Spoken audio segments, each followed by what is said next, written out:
उत्सव कथाएं चैनल में आपका खूब खूब स्वागत है। आज हम गीता जी के अध्याय 9 का भाग 2 का पठन प्रारंभ करते हैं। मैं ही सूर्य रूप से तपता हूँ, वर्षा का आकर्षण करता हूँ और उसे बरसाता हूँ। हे अर्जुन, मैं ही अमृत और मृत्यु हूँ और सत असत भी मैं ही हूँ। तीनों वेदों में विधान किए हुए सकाम कर्मों को करने वाले, सोम रस को पीने वाले, पाप रहित पुरुष मुझको यज्ञों के द्वारा पूज कर स्वर्ग की प्राप्ति चाहते हैं। वे पुरुष अपने पुण्यों के फल स्वरूप स्वर्गलोक को प्राप्त होकर स्वर्ग में दिव्य देवताओं के भोगों को भोगते हैं। वे उस विशाल स्वर्गलोक को भोगकर पुण्य क्षीण होने पर मृत्युलोक को प्राप्त होते हैं। इस प्रकार स्वर्ग के साधन रूप तीनों वेदों में कहे हुए सकाम कर्म का आश्रय लेने वाले और भोगों की कामना करने वाले पुरुष बार बार आवागमन को प्राप्त होते हैं, अर्थात पुण्य के प्रभाव से स्वर्ग में जाते हैं, पुण्य क्षीण होने पर मृत्युलोक में आते हैं। जो अनन्य प्रेमी भक्तजन मुझ परमेश्वर को निरंतर चिंतन करते हुए निष्काम भाव से भजते हैं, उन नित्य निरंतर मेरा चिंतन करने वाले पुरुषों का योगक्षेम मैं स्वयं प्राप्त कर देता हूँ। हे अर्जुन, यद्यपि श्रद्धा से युक्त जो सकाम भक्त दूसरे देवताओं को पूजते हैं, वे भी मुझको ही पूजते हैं, किंतु उनका यह पूजन अविधिपूर्वक अर्थात अज्ञान पूर्वक है, क्योंकि संपूर्ण यज्ञों का भोक्ता और स्वामी मैं ही हूँ, परंतु वे मुझ परमेश्वर को तत्व से नहीं जानते, इसी से गिरते हैं, अर्थात पुनर्जन्म को प्राप्त होते हैं।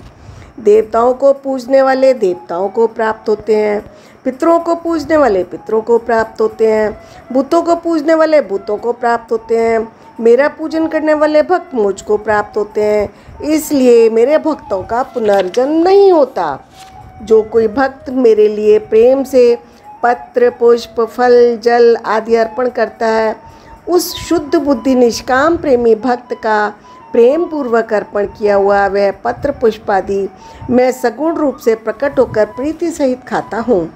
हे अर्जुन, तू जो कर्म करता है, जो खाता है, जो हवन करता है, जो दान देता है और जो तप करता है, वह सब मेरे अर्पण कर।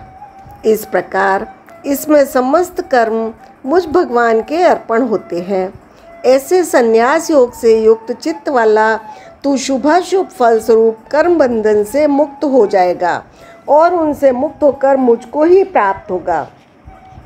मैं सब भूतों में समभाव से व्यापक हूँ, न कोई मेरा अप्रिय है न ही प्रिय है। जो भक्त मुझको प्रेम से भजते हैं वे मुझ में हैं और मैं भी उनमें प्रत्यक्ष प्रकट हूँ। यदि कोई अतिशय दुराचारी भी अनन्य भाव से मेरा भक्त होकर मुझको भजता है तो वह साधु ही मानने योग्य है, क्योंकि वह यथार्थ निश्चय वाला है, अर्थात उसने भली भांति निश्चय कर लिया है कि परमेश्वर के भजन के समान अन्य कुछ भी नहीं है। वह शीघ्र ही धर्मात्मा हो जाता है और सदा रहने वाली परम शांति को प्राप्त होता है। हे अर्जुन, तू निश्चय पूर्वक सत्य जान कि मेरा भक्त नष्ट नहीं होता। हे अर्जुन, स्त्री, वैश्य, शूद्र तथा पाप योनि, चंडालादि जो कोई भी हो, वे मेरे शरण होकर परम गति को ही प्राप्त होते हैं। फिर इसमें कहना ही क्या है। जो पुण्यशील ब्राह्मण तथा राजर्षि भक्तजन मेरी शरण होकर परम गति को प्राप्त होते हैं, इसलिए तू सुख रहित और क्षण भंगुर इस मनुष्य शरीर को प्राप्त होकर निरंतर मेरा ही भजन कर। मुझ में मन वाला हो, मेरा भक्त बन, मेरा पूजन करने वाला हो, मुझको प्रणाम कर। इस प्रकार आत्मा को मुझ में नियुक्त करके मेरे पारायण होकर तू मुझको ही प्राप्त होगा। इसमें प्रभाव सहित ज्ञान का विषय, जगत की उत्पत्ति, भगवान स्वरूप का वर्णन, सकाम निष्काम उपासना का फल, निष्काम भक्ति की महिमा का वर्णन किया गया है। तो कल फिर मिलते हैं राधे राधे।